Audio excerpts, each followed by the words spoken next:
जिससे कि उपभोक्ताओं को बहुत फायदा मिला है और मैन्युफैक्चरर्स को फायदा मिला है क्योंकि जो कैस्केडिंग इफेक्ट ऑफ टैक्सेस था वो कम हुआ है। इस बार के बजट के साथ जो फाइनेंस कमीशन की रिपोर्ट है वह भी पेश होगी, जो 16वां वित्तीय आयोग है, और उसमें किस तरीके से अगले 5 वर्षों में राज्य को डेवोल्यूशन दिया जाएगा, केंद्र करों में कितना उनका शेयर रहेगा वो भी बताया जाएगा, और राज्यों के हिसाब से उनको कितना शेयर मिलेगा वो भी बताया जाएगा। उस पे भी लगातार नजर बनी रहेगी और जो एक तरीके से देखा जाए तो ज्यादा एक कोऑर्डिनेशन रहा है राज्यों में भी और केंद्र में भी, चाहे वह सैस्की जैसे स्कीम हो जिसमें कि केंद्र से 50 वर्षों तक के लिए ऋण दिया जा रहा है इंटरेस्ट फ्री, जो कि कैपिटल एक्सपेंडिचर में राज्य इस्तेमाल कर रहे हैं। अन्य स्कीमों के द्वारा भी केंद्र का लगातार समर्थन बना रहा है स्टेट्स को। तो ये सारी स्कीम्स जो है एक फिस्कल फेडरलिज्म की तरफ पॉइंट कर रही हैं। बिल्कुल। तो अब बहुत ही कम समय है, अब हमें रुक करना पड़ेगा। संसद की कार्यवाही बस कुछ ही पलों में शुरू हो रही है। आप संसद टीवी पर बने रहिए, सीधा प्रसारण होगा जिसमें रिकॉर्ड भी बन रहा है, तो इसके गवाह बनिए और संसद टीवी पर लगातार लाइव अपडेट आप देखते रहिए।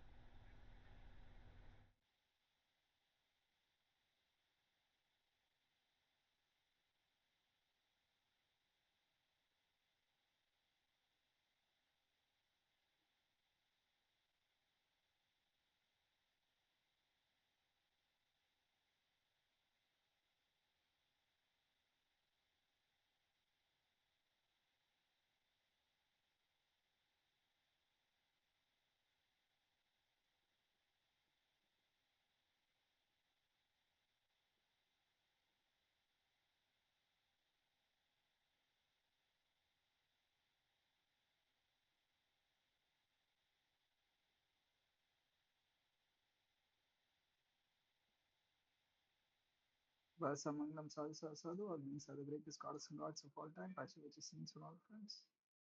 I'm just observing.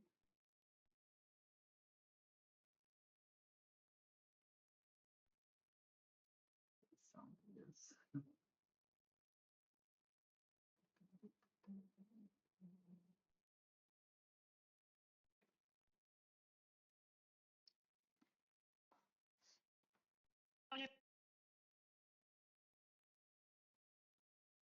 सभासदों, माननीय अध्यक्ष जी,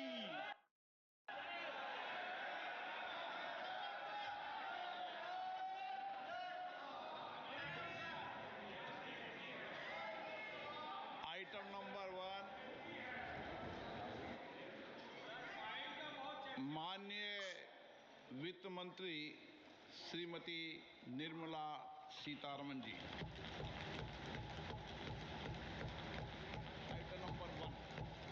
Item number 1. Sir, with your permission, I rise to lay on the table a copy each of the following papers, Hindi and English versions, under Article 281 of the Constitution, Report for 2026 to 2031, Volume 1, Main Report of the 16th Finance Commission. 2. Report for 2026-2031, Volume 2, Annexures of the 16th Finance Commission.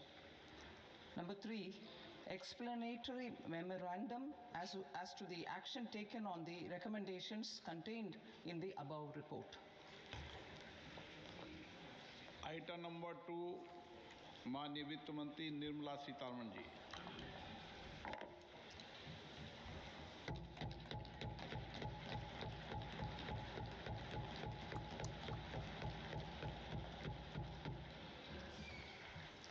Honorable Speaker, sir, on the sacred occasion of Magh Purnima and the birth anniversary of Guru Ravidas, I present the budget for the year 2026-2027.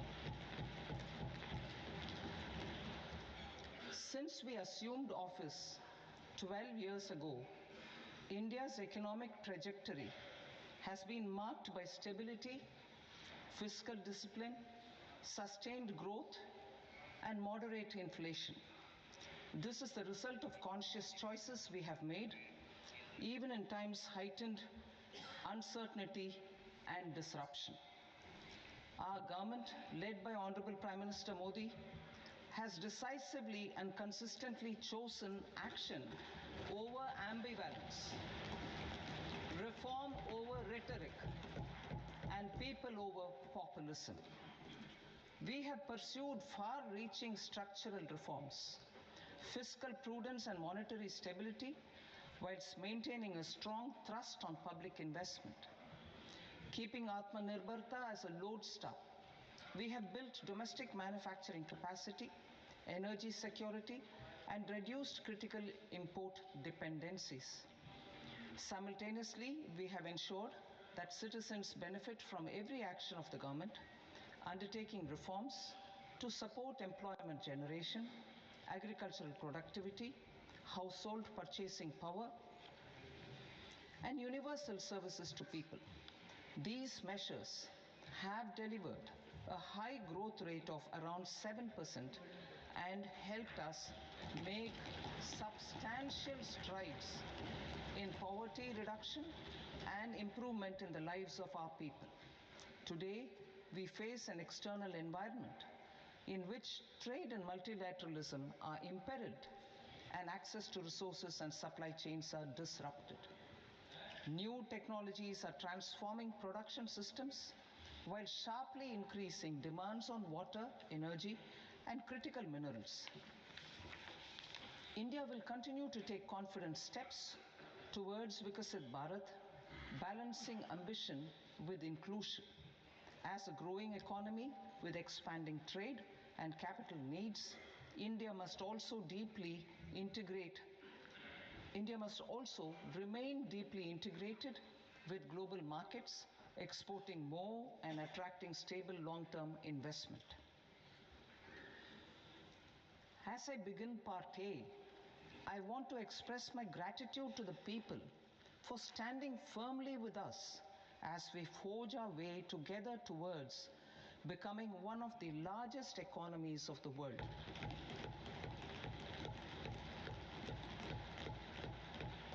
Our aim is to transform aspiration into achievement and potential into performance as we ensure that the dividends of growth reach every farmer, the scheduled caste, the scheduled tribes, the nomads, the youth, the poor, and the women.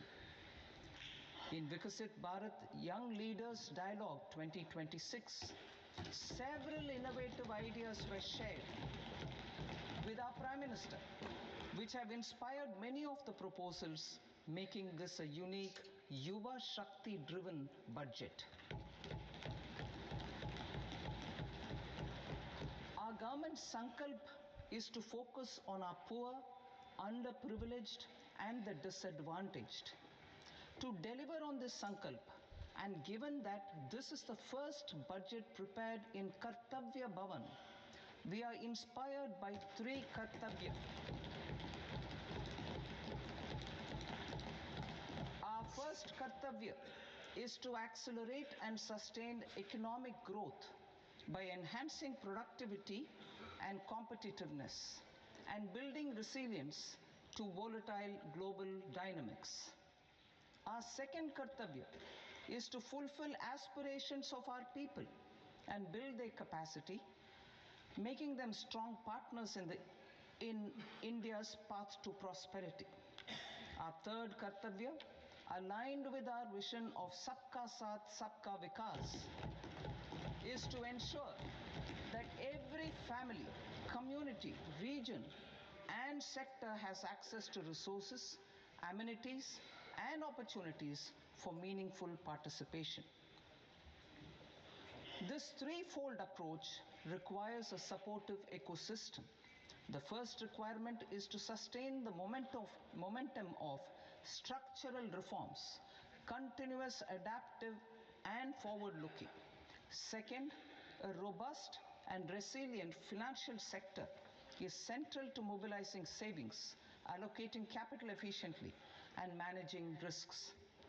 Third, cutting-edge technologies, including AI applications, can serve us as force multipliers for better governance.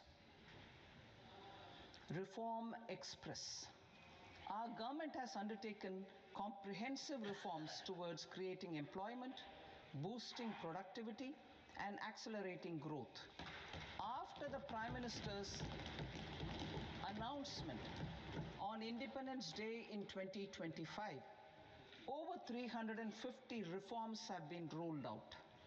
This includes GST simplification, notification of labor codes, and rationalization of mandatory quality control orders. High-level committees have been formed, and in parallel, the central government is working with the state governments on deregulation and reducing compliance requirements.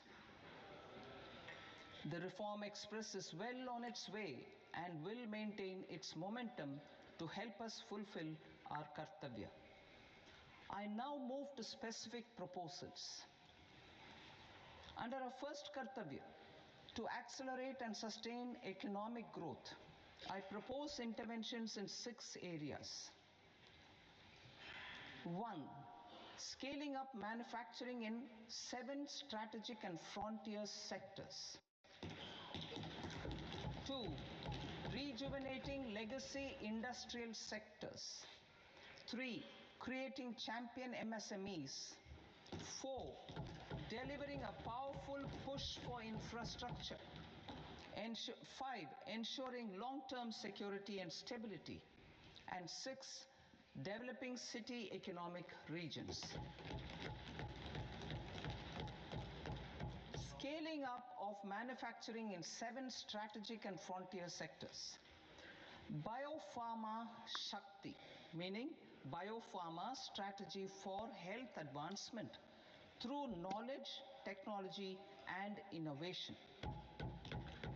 India's disease burden is observed to be shifting towards non-communicable diseases like diabetes, cancer, and autoimmune disorders. Biologic medicines are key to longevity and quality of life at affordable costs. To develop India as a global biopharma manufacturing hub,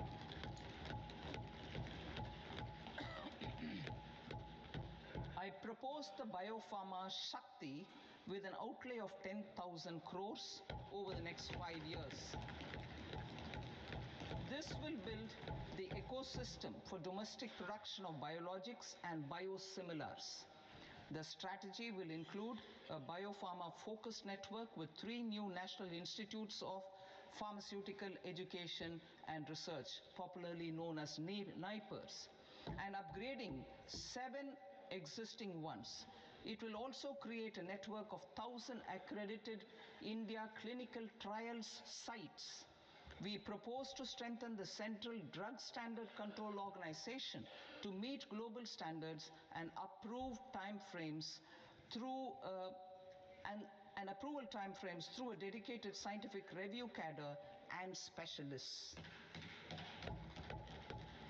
India Semiconductor Mission 1.0 expanded India's semiconductor sector capabilities. Building on this, we will launch ISM 2.0 to produce equipment and materials, design full-stack Indian IP, and fortify supply chains. We will also focus on industry-led research and training centers to develop technology and skilled workforce. The Electronics Components Manufacturing Scheme, launched in April 2025 with an outlay of 22,919 crores, already has investment commitments at double the targets. We propose to increase the outlay to 40,000 crores to capitalize on this momentum.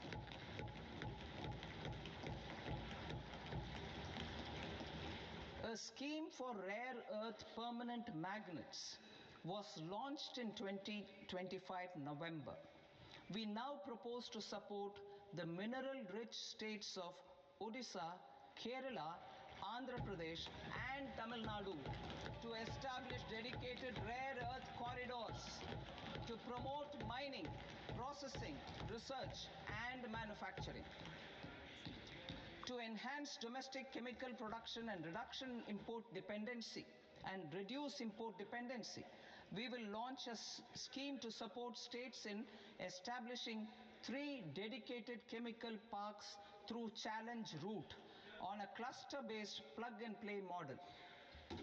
Strong capital goods.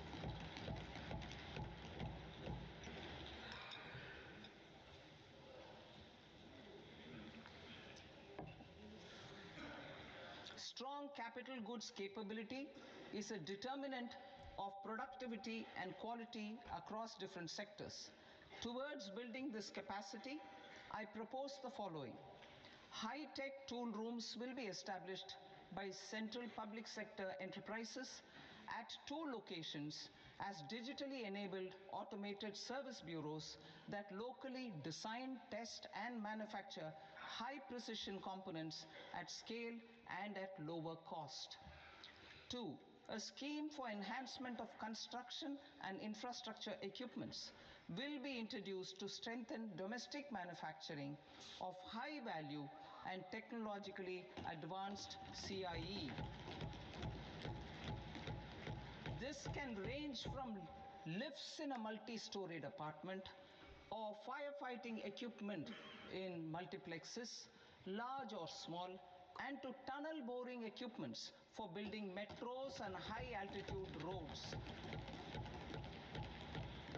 I also propose a scheme for container manufacturing to create a globally competitive container manufacturing ecosystem with a budgetary allocation of 10,000 crores over a 5-year period. For the labor-intensive textile sector, I propose an integrated program with 5 subparts. 1. The National Fiber Scheme for self-reliance in natural fibers, such as silk, wool, and jute, man-made fibers, and new-age fibers. Textile expansion and employment scheme to modernize traditional clusters with capital support for machinery, technology upgradation, and common testing and certification centers. 3. The National Handloom and Handicraft Program to integrate and strengthen existing schemes and ensure targeted support for weavers and artisans. Tex Eco Initiative to promote globally competitive and sustainable textiles and apparels. Samarth 2.0 to modernize the upgrade the textile skilling ecosystem through collaboration with industry and academic institutions. Further, I propose to set up mega textile parks in challenge mode. They can also focus on bringing value addition to technical textiles. I propose to launch the Mahatma Gandhi Gram Swaraj initiative to strengthen khadi, handloom, and handicrafts. This will help in global market linkage and branding. It will streamline and support training, skilling, quality of process, and production. This will benefit our weavers, village industries, One District, One Product ODOP initiative, and also our rural youth. India has the potential to emerge as a global hub for high quality, affordable sports goods. I propose a dedicated initiative for sports goods that will promote manufacturing, research, and innovation in equipment design as well as material sciences. Rejuvenation of legacy industrial clusters. I propose to introduce a scheme to revive 200 legacy industrial clusters to improve their cost competitiveness and efficiency through infrastructure and technology upgradation. Creating champion SMEs and supporting micro enterprises. Recognizing MSMEs as a vital engine of growth, I propose a three-pronged approach to help them grow as champions. Equity support. I propose to introduce a dedicated 10,000 crores SME growth fund to create future champions, incentivizing enterprises based on select criteria. I also propose to top up the Self-Reliant India Fund set up in 2021 with 2,000 crores to continue support to micro enterprises and maintain their access to risk capital. Liquidity support. With TREDS, more than 7 lakh crore has been made available to MSMEs. To leverage its full potential, I propose 4 measures. 1. Mandate TREDS as the transaction settlement platform for all purchases from MSMEs by CPSEs, serving as a benchmark for other corporates. 2. Introduce a credit guarantee support mechanism through CGTMSE for invoice discounting on TREDS platform. 3. Link GEM with TREDS for sharing information with financiers about government purchases from MSMEs, encouraging cheaper and quicker financing. 4. Introduce TREDS receivables as asset-backed securities, helping develop a secondary market, enhancing liquidity and settlement of transactions. Professional support. Government will facilitate professional institutions such as the ICAI, ICSI, ICMAI to design short-term modular courses and practical tools to develop a cadre of corporate mitras, especially in Tier 2 and Tier 3 towns. These accredited para-professionals will help MSMEs meet compliance requirements at affordable costs. Infrastructure. During this past decade, our government has undertaken several initiatives for large-scale enhancement of public infrastructure, including through new financing instruments such as Infrastructure Investment Trust (InvITs) and Real Estate Investment Trust (REITs), and institutions like NIIF and NABFID. We shall continue to focus on developing infrastructure in cities with over 5 lakh population, that is Tier 2, Tier 3 cities, which have expanded to become growth centers. Public capital expenditure has increased manifold from 2 lakh crore in 2014-15 to an allocation of 11.2 lakh crore in BE 25-26. In this coming year, that is financial year 2026-27, I propose to increase it to 12.2 lakh crores to continue the momentum. To strengthen the confidence of private developers regarding risks during infrastructure development and construction phase, I propose to set up an infrastructure risk guarantee fund to provide prudentially calibrated partial credit guarantee to lenders. Over the years, REITs have emerged as a successful instrument for asset monetization. I propose to accelerate recycling of significant real estate assets of the CPSEs through the setting up of dedicated REITs. To promote environmentally sustainable movement of cargo, I propose to 1. Establish new dedicated freight corridors connecting Dankuni in the east to Surat in the west. Operationalize 20 new national waterways over the next 5 years, starting with National Waterways 5 in Orissa to connect mineral-rich areas of Talcher and Angul industrial centers like Kalinga Nagar to the ports of Paradeep and Dhamra. Training institutes will be set up as regional centers of excellence for development of required manpower for these waterways. This will benefit youth in the entire stretch of the waterways to train and acquire skills. Further, a ship repair ecosystem catering to inland waterways will also be set up at Varanasi and Patna.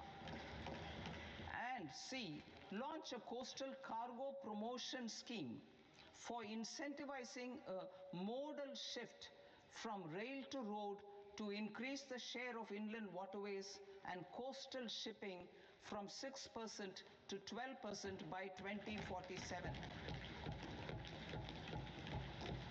To enhance last mile and remote connectivity and promote tourism, I propose to give incentives to indigenize manufacturing of seaplanes. A seaplane VGF scheme will be also introduced to provide support for operations. Carbon capture, utilization and storage.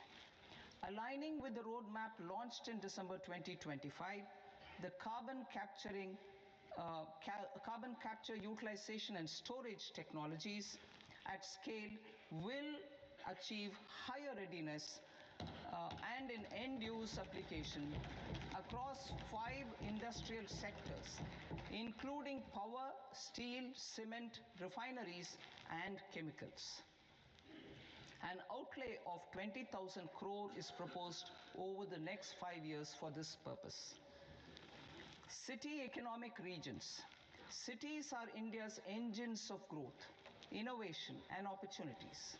We shall now focus on Tier 2, Tier 3 cities, and even temple towns, which need modern infrastructure and basic amenities. This budget aims to further amplify the potential of cities to deliver the economic power of agglomerations by mapping city economic regions based on their specific growth drivers.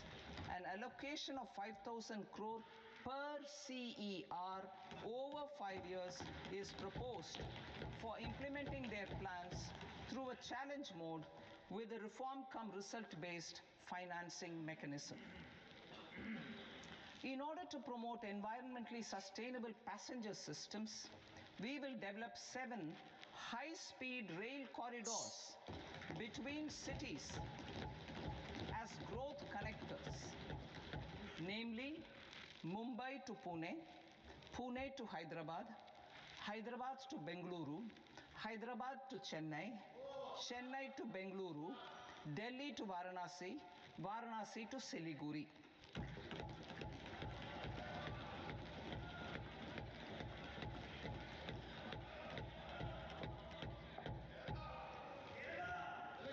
Financial sector. The Indian banking sector today is characterized by strong balance sheet, historic highs in profitability, improved asset quality, and coverage exceeding 98% of villages in the country. At this juncture, we are well placed to futuristically evaluate the measures needed to continue on the path of reform-led growth of this sector. I propose setting up a high-level committee on banking for Vikasit Bharat. High-level committee on banking for Vikasit Bharat to comprehensively review the sector and align it with India's next phase of growth, while safeguarding financial stability, inclusion, and consumer protection. The vision for NBFCs for Vikasit Bharat has been outlined with clear targets for credit disbursement and technology adoption in order to achieve scale and improve efficiency in the public sector NBFCs. As a first step, it is proposed to restructure the Power Finance Corporation and Rural Electrification Corporation. I propose a comprehensive review of the foreign exchange management non-debt instruments rules to create a more contemporary, user-friendly framework for foreign investments consistent with India's evolving economic priorities. Corporate bond market. I propose to introduce a market-making framework with suitable access to funds and derivatives on corporate bond indices. I also propose to introduce total return swaps on corporate bonds. Municipal bonds.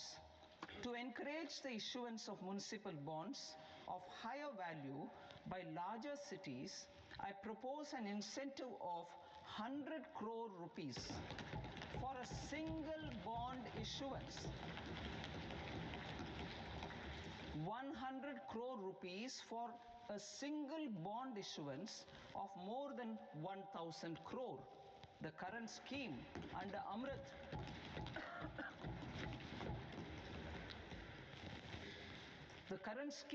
Amrit which incentivizes issuances up to 200 crores only, will also continue to support smaller and medium towns. That will also continue to support the smaller and medium towns. Ease of doing business. Individual persons resident outside India, PROI, will be permitted to invest in equity instruments of listed Indian companies through the Portfolio Investment Scheme. It is also proposed to increase the investment limit for an individual PROI under the scheme from 5% to 10%, with an overall investment limit for all individual PROIs to 24% from the current 10%. Emerging technologies including AI. 21st century is technology driven. Adoption of technology is for the benefit of all people. Farmers in the field, women in STEM, youth keen to upskill, and Divyangjan to access newer opportunities. The government has taken several steps to support new technologies through AI Mission, National Quantum Mission, Anusandhan National Research Fund, and Research and Development and Innovation Fund. Our second kartavya is to fulfill aspirations and build capacities. Close to 25 crore individuals have come out of multi-dimensional poverty through a decade of our government's sustained and reform-oriented efforts.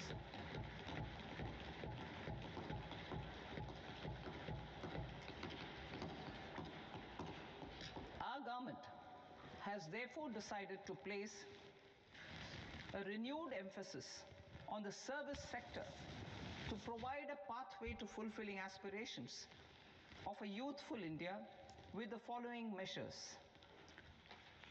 I propose to set up a high-powered Education to Employment and Enterprises Standing Committee to recommend measures that focus on services sector as a core driver of Viksit Bharat.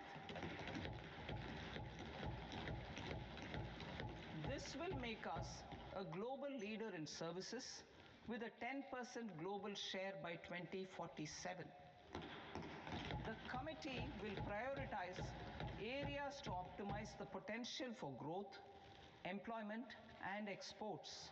They will also assess the impact of emerging technologies, including AI, on jobs and skill requirements and propose measures thereof. To create a range of skilled career pathways, a new range of skilled career pathways for our youth, I propose interventions in the following sectors. Health. Existing institutions for allied health professionals will be upgraded and new AHP institutions established in private and government sectors. This will cover 10 selected disciplines, including optometry, radiology, anesthesia, OT technology, applied psychology, and behavioral health, and add 1 lakh AHPs over the next 5 years. A strong care system covering geriatric and allied care services will be built. A variety of NSQF aligned programs will be developed to train multi-skilled caregivers, combining core care and allied skills such as wellness, yoga, and operation of medical assistive devices. In the coming year, 1.5 lakh caregivers will be trained.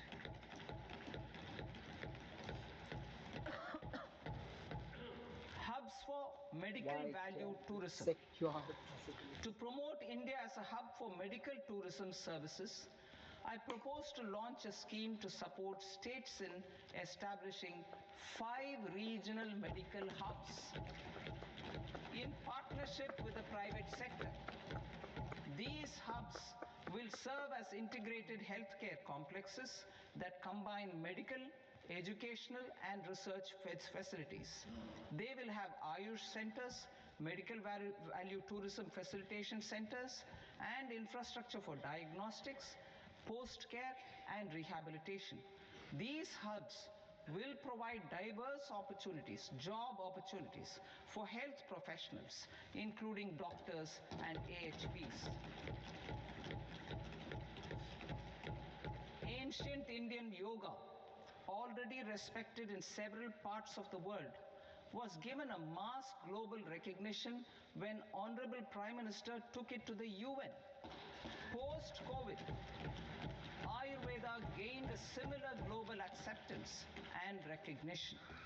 Exporting quality Ayurveda products helps farmers who grow the herbs and youth who process the products. To meet growing global demand, a few more steps are being taken. I propose to 1. Set up 3 new All India Institutes of Ayurveda. 2. Upgrade Ayush pharmacies and drug testing labs for higher standards of certification ecosystem and make available more skilled personnel. 3. Upgrade the WHO Global Traditional Medicine Center in Jamnagar to bolster evidence-based research, training, and awareness for traditional medicine. Animal husbandry. Livestock contributes to close to 16% of farm income, including of poor and marginal households. To scale up availability of veterinary professionals by more than 20,000, I propose to roll out a loan-linked capital subsidy support scheme for establishment of veterinary and para-veterinary colleges, veterinary hospitals, diagnostic laboratories, and breeding facilities in private sector. Collaboration between Indian and foreign institutions will also be facilitated. Orange economy. India's animation, visual effects, gaming, and comics sector, ABGC sector, is a growing industry projected to require 2 million professionals by 2030. I propose to support the Indian Institute of Creative Technologies, Mumbai, in setting up ABGC Content Creator Labs in 15,000 secondary schools all over the country and 500 colleges. The Indian design industry is expanding rapidly, and yet there is a shortage of Indian designers. I propose to establish, through Challenge Route, a new National Institute of Design to boost design education and development in the eastern region of India. Education. Our government will support states through Challenge Route in creating 5 university townships in the vicinity of major industrial and logistics corridors. These planned academic zones will host multiple universities, colleges, and research institutions, skill centers, and residential complexes. In higher education, STEM institutions Prolonged hours of study and laboratory work pose some challenges for girl students. Through VGF, Viability Gap Funding and capital support, one girls' hostel will be established in every district.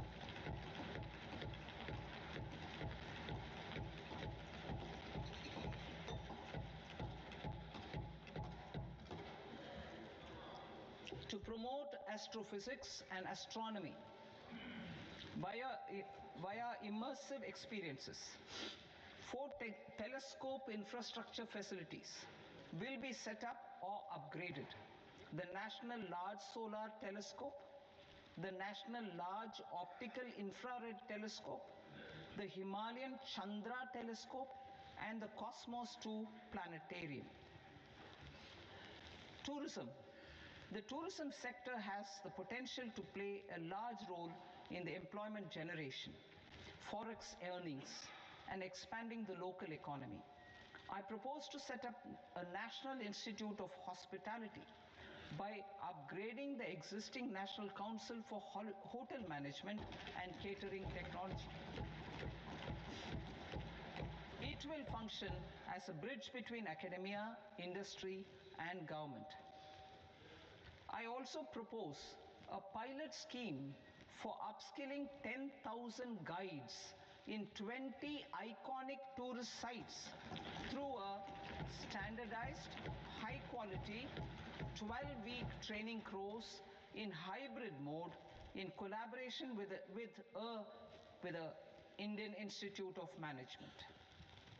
A national destination digital knowledge grid will be established to digitally document all places of significance, cultural, spiritual, and heritage.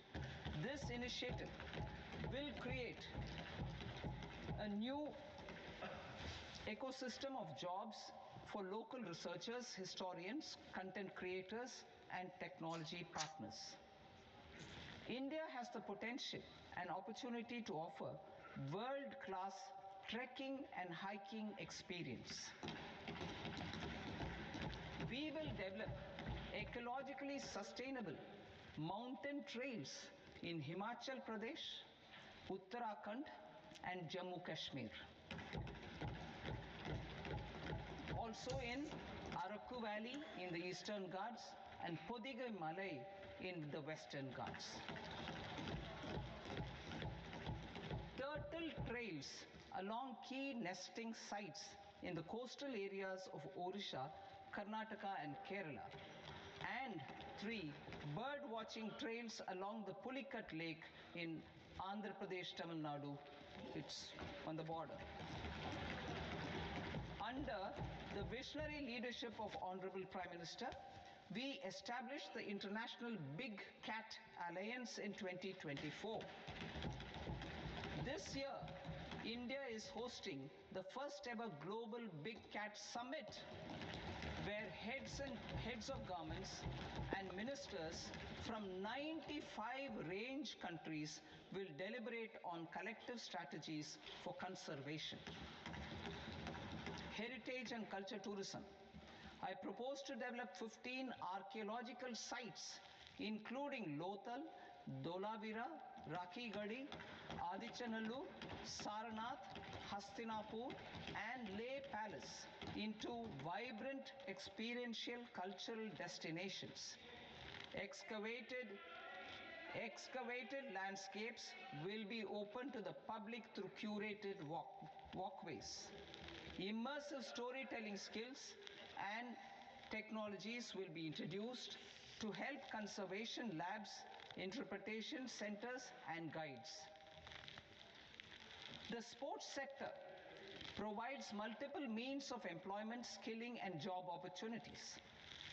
Taking forward the systematic nurturing of sports talent which is set in motion through the Khelo India program earlier, I propose to launch a Khelo India mission to transform the sports sector over the next decade. The mission will facilitate an integrated talent development pathway supporting supported by training centers, which are foundational, intermediate, and elite levels. B, systematic development of coaches and support staff. C, integration of sports science and technology. D, competitions and leagues to promote sports culture and provide platforms. And E, development of sports infrastructure for training and competition. Our third Kartavya aligns with our vision of Sabka Saath Sabka Vikas towards Vikasit Bharat. This requires targeted efforts for 1. Increasing farmer incomes through productivity enhancement and entrepreneurship, with special attention to small and marginal farmers. B. Empowering Divyangjan through access to livelihood opportunities, training, and high-quality assistive devices. C. Empowering the vulnerable to access mental health and trauma care. D. Focus on the Purvodaya states and the Northeast region to accelerate development and employment opportunities. Fisheries. We will undertake initiatives for integrated development of 500 reservoirs and Amrit Sarovars. 2.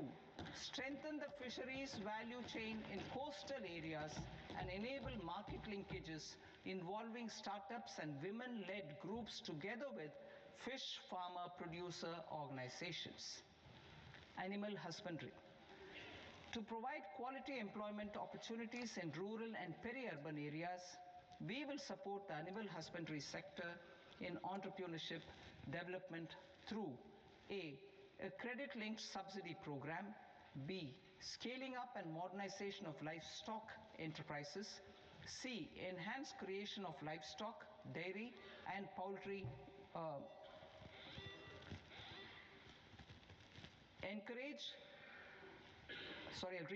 enhanced creation of livestock, dairy, and poultry-focused integrated value chains, and D, encourage creation of livestock farmer-producer organizations.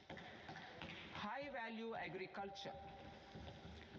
To diversify farm outputs, increase productivity, enhance farmers' incomes, and create new employment opportunities, we will support high-value crops such as coconut, sandalwood, cocoa, cashew in the coastal areas, agar trees in northeast, and nuts such as almonds, walnuts, and pine nuts in our hilly regions. All of them will be supported.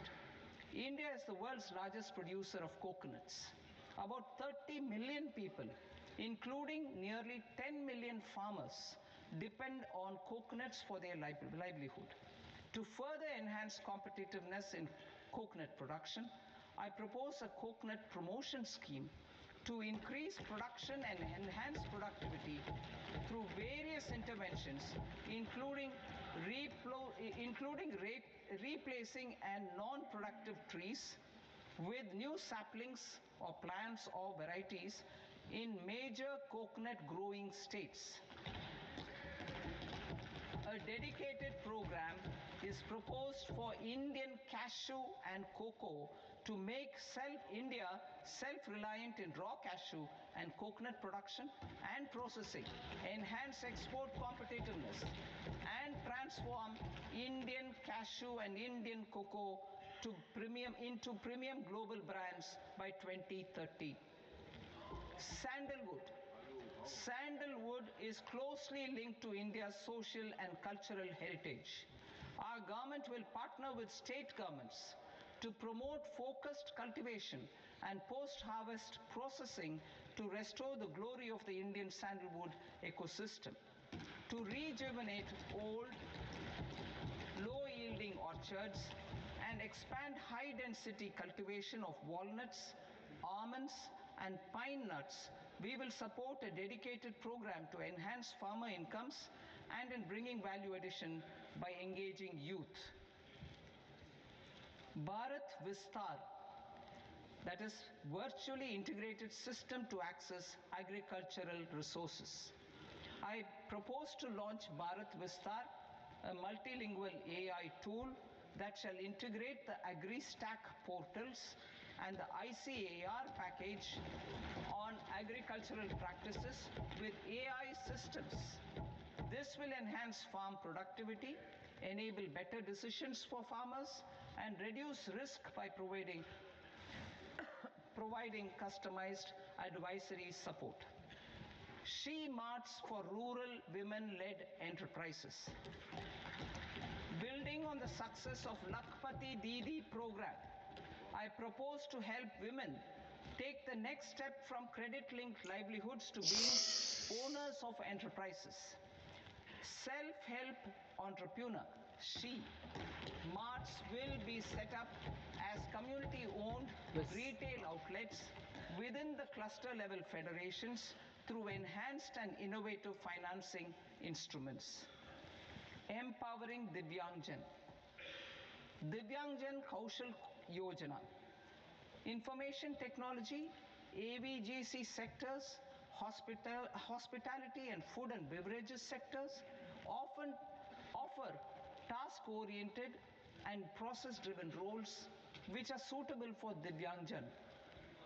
We will ensure dignified livelihood opportunities through industry-relevant and customized training specific to each Divyangjan group. Divyang Sahara Yojana. Timely access to high-quality assistive devices for all eligible Divyangjan is a fundamental need. I propose to 1. Support the Artificial Limbs Manufacturing Corporation of India, ALIMCO, to set up and to scale up production of assistive devices, invest in R&D and AI integration, strengthen PM Divyasha Kendras, and support setting up of assistive technology marts as modern retail style centers where Divyangjan and senior citizens can see, try and purchase assistive products. Reaffirming our commitment to mental health and trauma care. There are no national institutes for mental health care in North India. We will therefore set up a NIMHANS 2 and also upgrade national mental health institutes in Ranchi and in Tezpur as regional apex institutions. Emergencies expose families, particularly the poor and vulnerable, to unexpected expenditure. We will strengthen and increase these capacities by 50% in district hospitals by establishing emergency and trauma care centers. Again, Kat, Focus on because I spoke too Purvodaya much, states maybe. and northeastern regions. Also heard that Purvodaya. WHO I WHO propose the development of an integrated East Coast Vista. industrial corridor Those are the 2 with times a that happened in well-connected July. node at Durgapur, Get that. creation of 5 The tourism cough that is. destinations in 5 Purvodaya states, and I the don't know how the provision yogin of plays out for you all. 4,000 I just sit in e-buses. this country.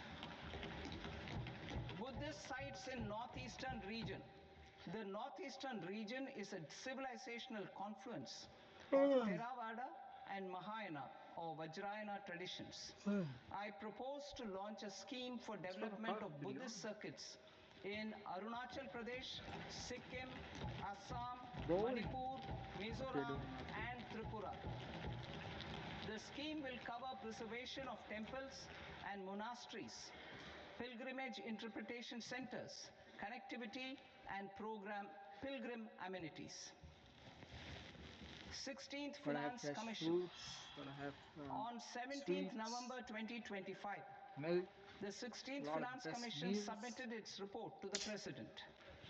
As mandated under Article 281 of the Constitution, the government is to lay the report along with the explanatory memorandum on the action taken report on the recommendations of the Commission in Parliament, which, Sir, Honourable Speaker, you've allowed me to do at the commencement of this session.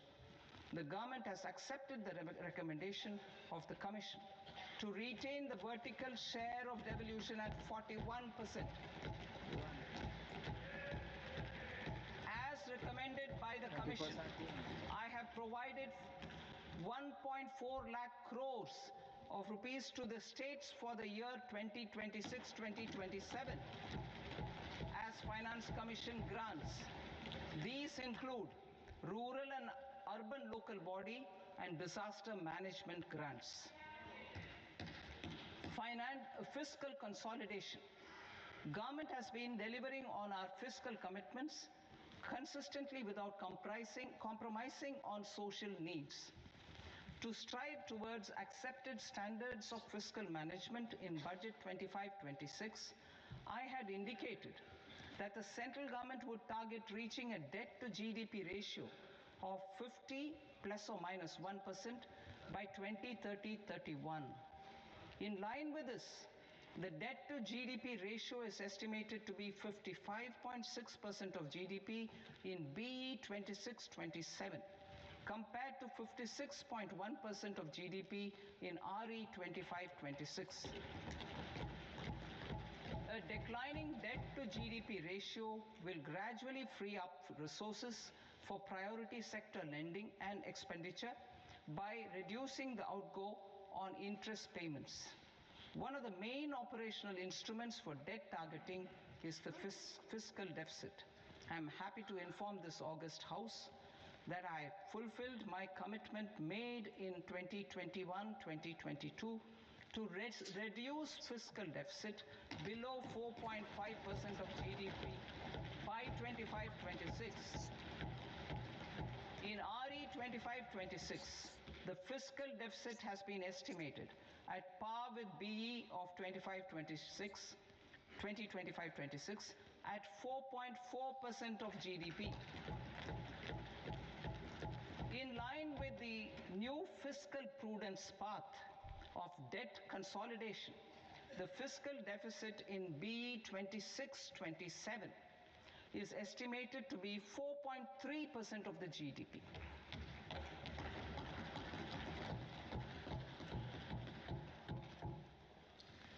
Maybe I should just focus The revised on estimates of the non-debt receipts are 34 lakh crore rupees, of which the centre's net tax receipts are 26.7 lakh crore.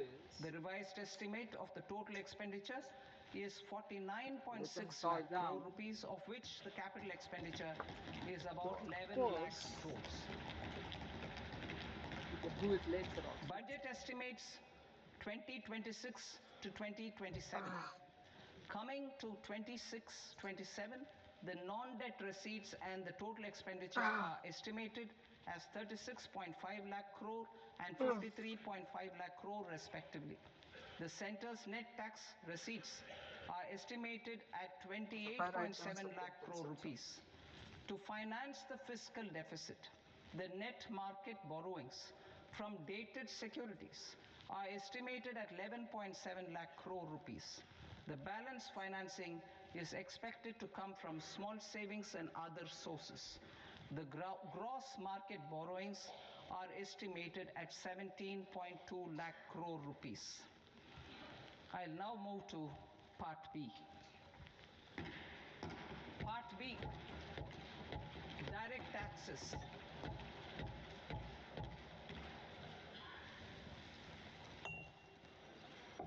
Honorable Speaker, sir, I now present my proposals on direct taxes. New Income Tax Act. In July 2024, I announced a comprehensive review of the Income Tax Act 1961. This was completed in a record time, and the Income Tax Act 2025 will come into effect from 1st April 2026. The simplified income tax rules and forms will be notified shortly, giving adequate time to taxpayers to acquaint themselves with its requirements. The forms have been redesigned such that ordinary citizens can comply without difficulty. Ease of living.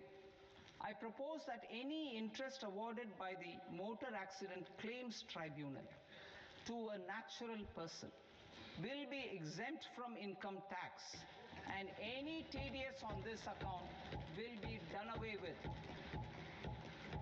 I propose to reduce TCS rate on the sale of overseas tour program package from the current 5% and 20% to 2% without any stipulation of amount. I propose to reduce TCS rate for pursuing education and for medical purposes under the Liberalized Remittance Scheme, popularly known as LRS, from 5% to 2%. Supply of manpower services is proposed to be specifically brought within the ambit of payment to contractors for the purpose of TDS to avoid ambiguity. Thus, TDS on these services will be at the rate of either 1% or 2% only. I propose a scheme for small taxpayers wherein a rule-based automated process will enable obtaining a lower or nil deduction certificate instead of filing an application with the assessing officer. For the ease of taxpayer holding securities in multiple companies, I propose to enable depositories to accept Form 15G or Form 15H from the investor and provide it directly to various relevant companies. I propose to extend time available for revising returns from 31st December to up to 31st March with the payment of a nominal fee. I also propose to stagger the timeline for filing of tax returns. Individuals with ITR 1 and ITR 2 returns will continue to file till 31st July, and non-audit business cases or trusts are proposed to be allowed time till 31st August. TDS on sale of immovable property by a non-resident is proposed to be deducted and deposited through resident buyers and his or her PAN-based challan instead of requiring a TAN, which is a temporary accounting number. To address practical issues of small taxpayers like students, young professionals, tech employees, relocated NRIs, and such others, I propose to introduce a one-time 6-month foreign asset disclosure scheme for these taxpayers to disclose income or assets below a certain size. This scheme would be applicable for two categories of taxpayers, namely A, who did not disclose their overseas income or assets, and B, who disclosed their overseas income and or paid due tax but could not declare the asset acquired. For category A, the limit of undisclosed income or asset is proposed to be up to 1 crore rupees.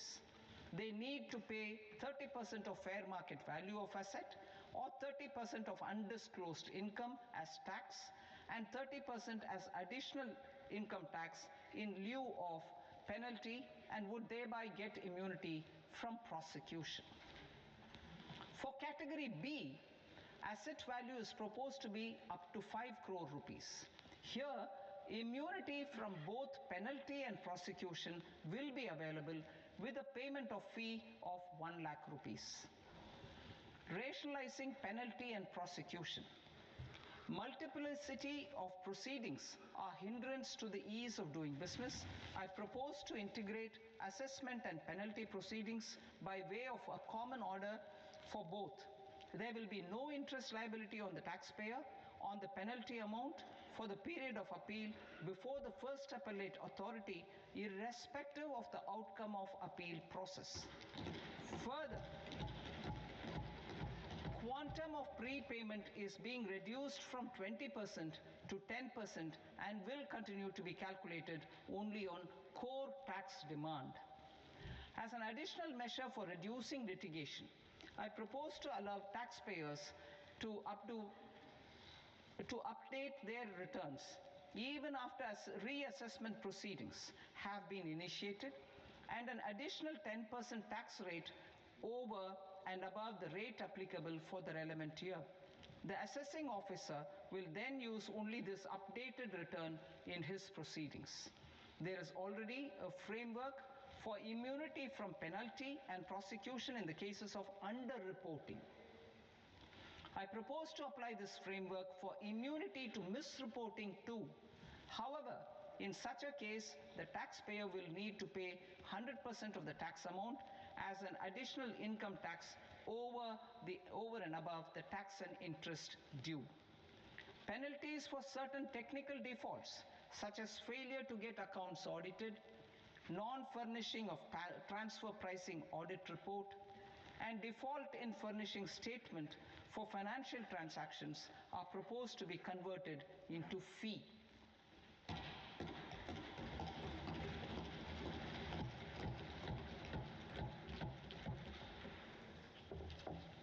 I propose to rationalize prosecution framework under Income Tax Act while maintaining a careful balance for deterrence in some serious offense. Non-production of books of account and documents and requirement of TDS payment where payment is made in kind are being decriminalized. Further, minor offenses will attract fine only. The remaining prosecutions will be graded commensurate with the quantum of offense. They will entail only simple imprisonment with maximum imprisonment reduced to 2 years and power to courts to convert even those into fines. There is no penalty. There is no penalty presently for non-disclosure of non-immovable foreign assets with aggregate value less than 20 lakh rupees. I propose to also provide them with immunity from prosecution with retrospective effect from 1/10/2024.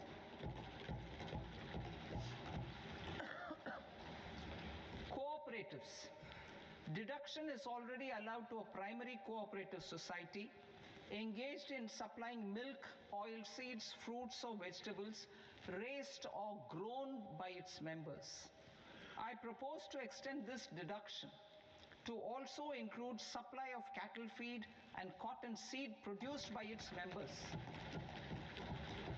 I propose to allow inter-cooperative society dividend income as deduction under the new tax regime to the extent it is further distributed to its members.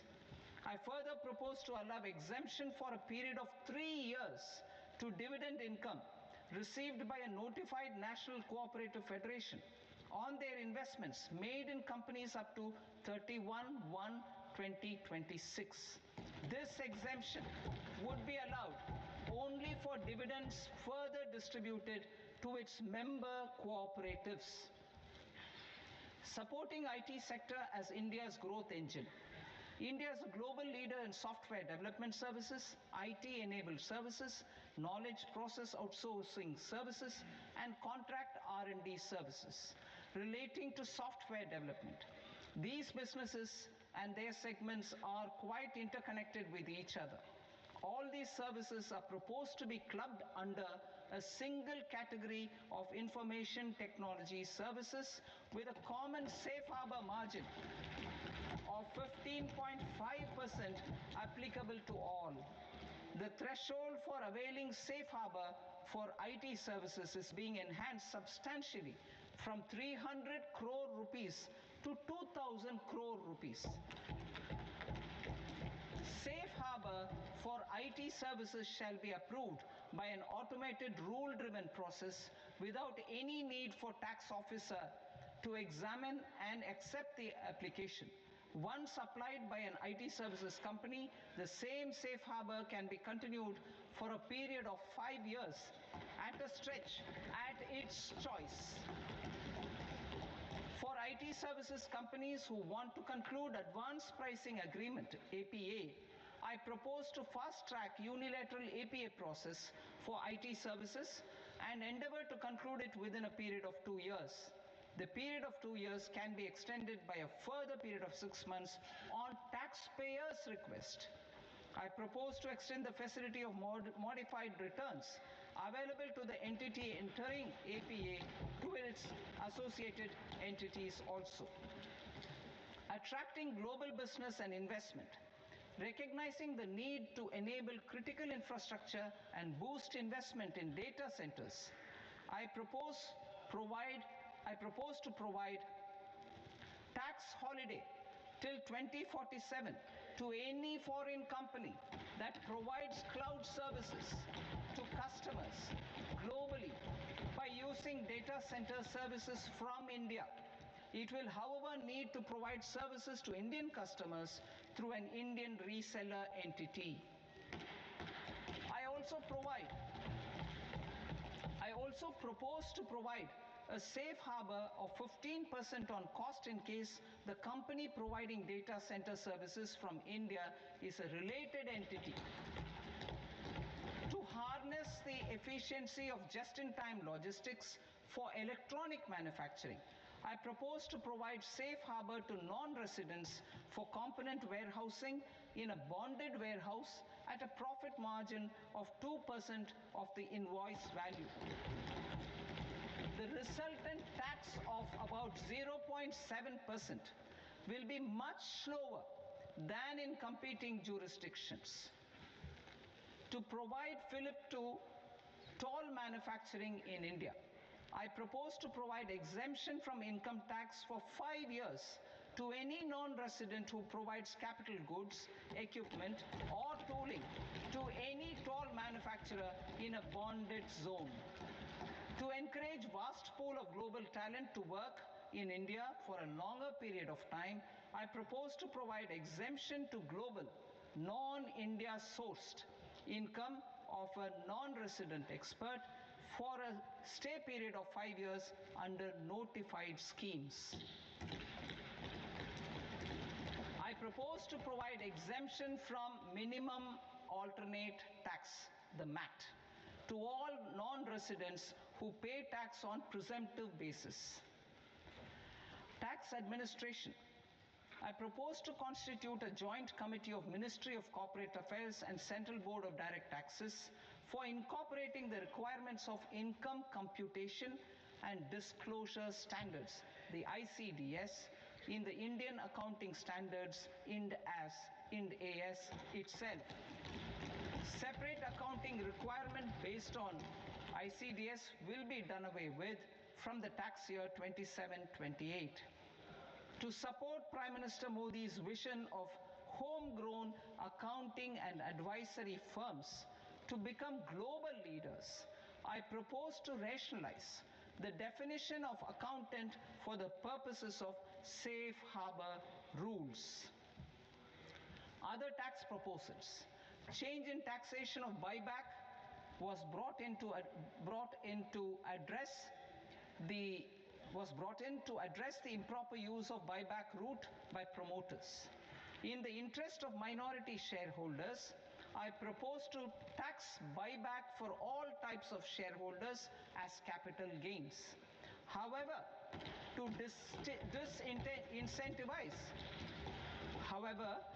disincentivize misuse of tax arbitrage, promoters will pay an additional buyback tax. This will make effective tax 22% for corporate promoters. For non-corporate promoters, the effective tax will be 30%. TCS rate for sellers of specific goods, namely alcoholic liquor, scrap, and minerals, will be rationalized to 2%, and that on tendu leaves will be reduced from 5% to 2%. I propose to raise the STT on futures to 0.05% from the present 0.02%. STT on options premium and exercise of options are both proposed to be raised to 0.15% from the present rate of 0.1% and 0.125% respectively. We reformed the taxation landscape for corporates in 2019 by providing them a simplified regime with lower tax rate so that they could productively focus on business rather than on claim of deductions and exemptions.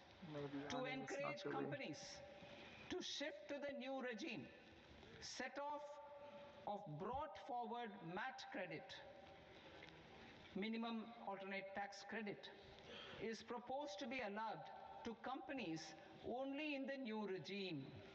Set off using available MAT credit is proposed to be allowed to an extent of 1/4 of the tax liability in the new regime. MAT is proposed to be made final tax, so there will be no further credit accumulation from 1st April 2026.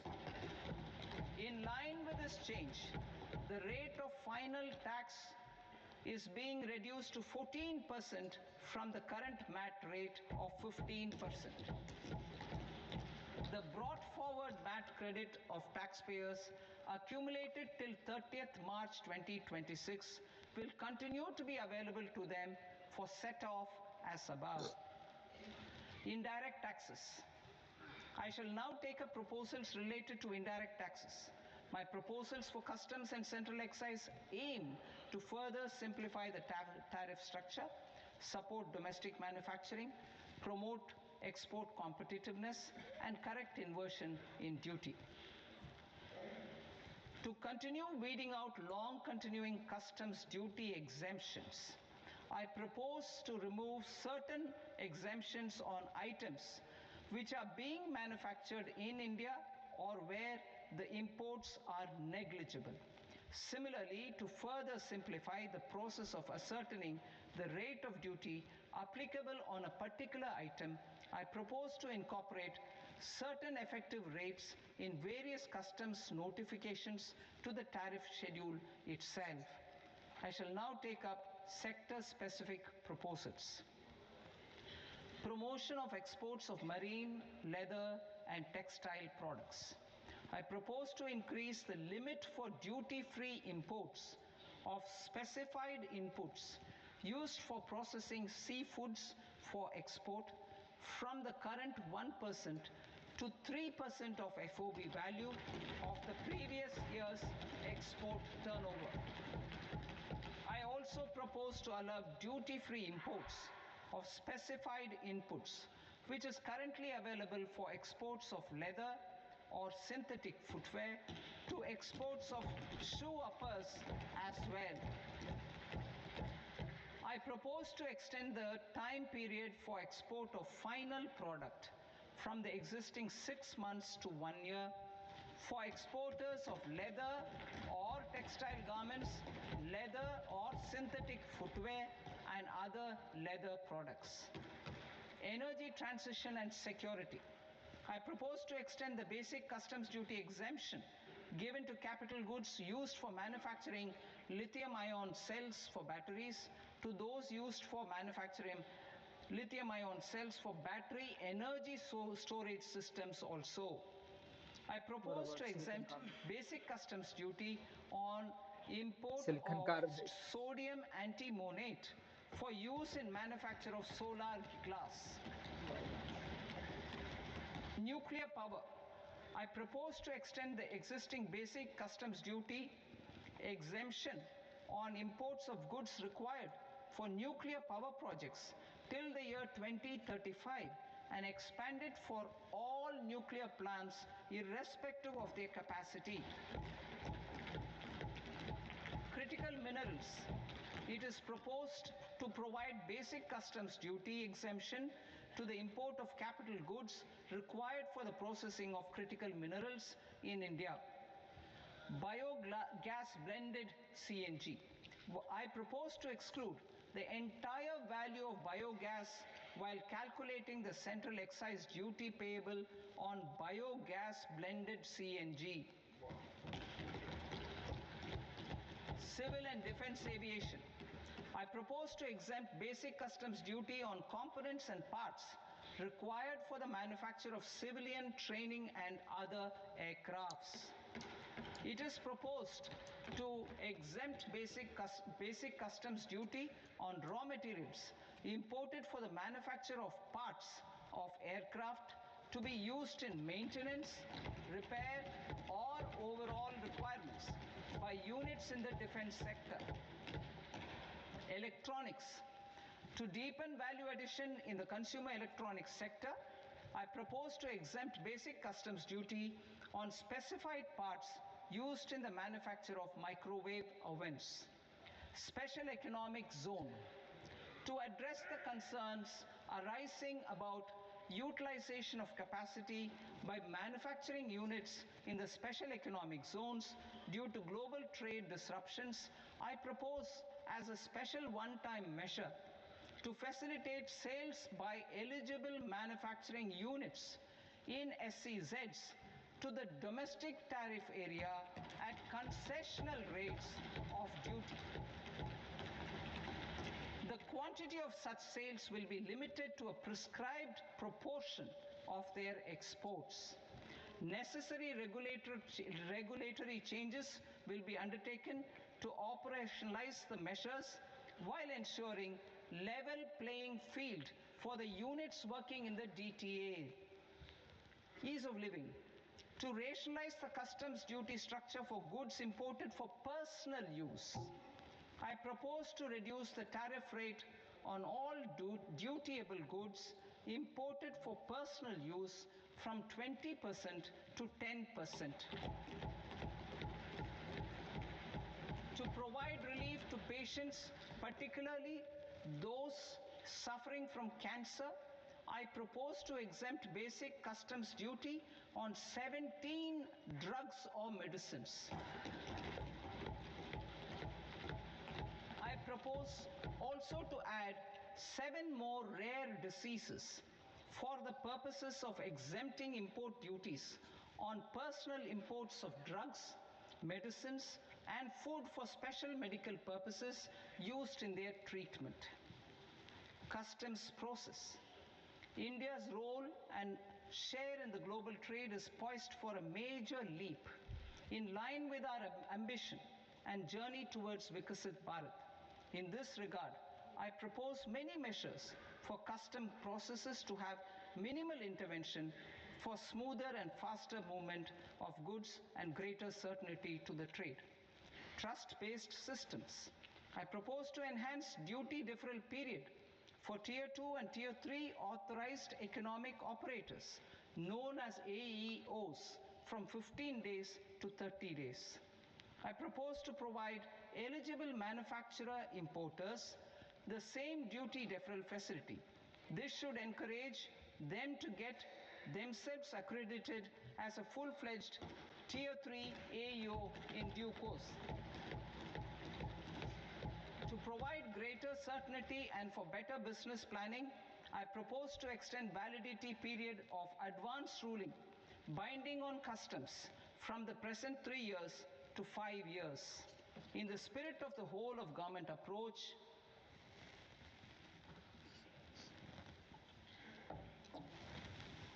government agencies will be encouraged to leverage AEO accreditation for preferential treatment in clearing their cargo. Regular importers with trusted long-standing supply chains will be recognized in the risk system so that the need for verification of their cargo every time can be minimized. Export cargo using electronic sealing. Export cargo using electronic sealing will be provided through clearance from the factory premises to the ship. For import of goods not needing any compliance, filing of bill of entry by a trusted importer and arrival of goods will automatically notify customs for completing their clearance formalities. This will enable goods to be released immediately on arrival. The customs warehouse framework will be transformed into a warehouse operator-centric system with a self-declarations, electronic tracking, and risk-based audit. These reforms will move away from the current system of officer-dependent approvals and reduce transaction delays and compliance costs. Ease of doing business. Approvals required for cargo clearance from various government agencies will be seamlessly processed through a single and interconnected digital window by the end of the financial year. processes involved in clearance of food, drugs, plant, and animal and wildlife products, accounting for about 70% of interdicted cargo, will be operationalized on this system by April 2026 itself. For goods not having any compliance requirement, clearance will be done by customs immediately after online registration is completed by the importer, subject to the payment of duty. Customs integrated system will be rolled out in 2 years as a single integrated and scalable platform for all customs processes.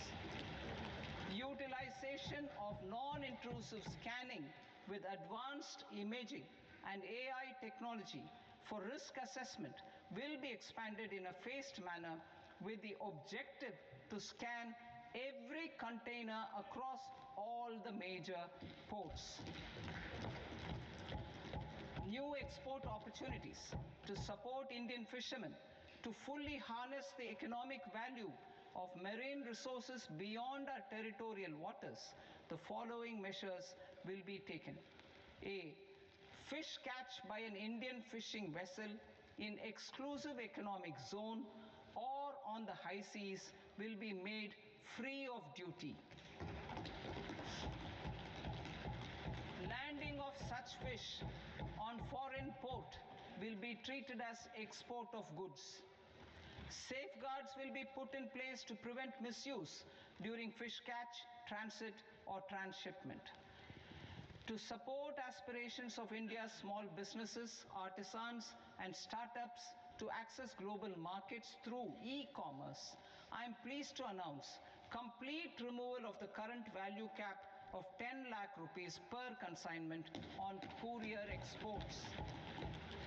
In addition, handling of rejected and returned consignments will be improved with effective use of technology for identifying such consignments. I propose to revise provisions governing baggage clearance during international travel to address genuine concerns of passengers. The revised rules will enhance duty-free allowances in line with the present-day travel realities and provide clarity in temporary carriage of goods brought in or taken out. There are honest taxpayers who are willing to settle disputes by paying all their dues, but they get deterred due to negative connotation associated with penalty. They will now be able to close cases by paying an additional amount in lieu of penalty. Honorable Speaker, sir, with this, I commend the budget to this august House. Jai Hind.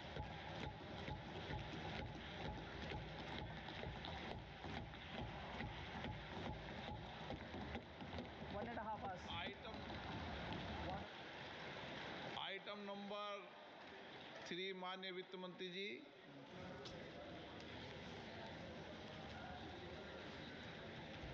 Item number 2, sir. 3. Sir, with your permission, I rise to lay on the table of the following statements under Section 3, 1 of the Fiscal Responsibility and Budget Management Act of 2003. Medium-term fiscal policy cum fiscal policy strategy statement and macroeconomic framework statement. Item number 4 माननीय वित्त मंत्री जी। Sir, with your permission, I move for leave to introduce the Finance Bill 2026. प्रश्न ये कि विधेयक को पुनर्स्थापित करने की अनुमति प्रदान की जाए। जो सदस्य इस पक्ष में हाँ गए, जो सदस्य विरोध में ना गए, मेरे विचार में निर्णय हाँ वालों के पक्ष में हाँ वालों के पक्ष में अनुमति प्रदान की जाती है। माननीय मंत्री जी, अब विधेयक पुनर्स्थापित करें। Sir, I introduce the bill. माननीय सदस्यगण, आपको सूचित किया जाता है कि माननीय वित्त मंत्री जी के बजट भाषण की कॉपी पब्लिकेशन काउंटर पर ली जाती है। बजट भाषण और बजट से संबंधित दस्तावेज आपके मोबाइल फोन और मेंबर पोर्टल्स पर ही उपलब्ध है। सभा की कार्रवाई कल सोमवार दिनांक 2 फरवरी 2026 को प्राप्त 11 बजे तक के लिए स्थगित की जाती है।